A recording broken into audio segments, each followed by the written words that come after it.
Hi, welcome to Foreigner in the Philippines. It's around 8 o'clock now, and I think this is the last day of the work because we're just doing some flooring there on the front side and rendering it, and then it's gonna be finished.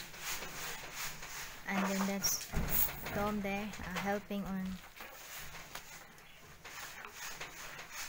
the sand for rendering.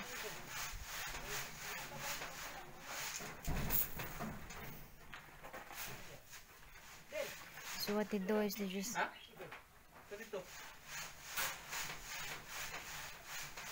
nagtrabaho mo kasi ang manang na eh. Oo. Sabi ako dito. Kuya ni mo? Kasi nagtrabaho dito lang manang. Wak, away. Si Nelson ba? Tara Nelson dito. Del? Oo. Tara ka mo si Nelson. Ano ka mo sa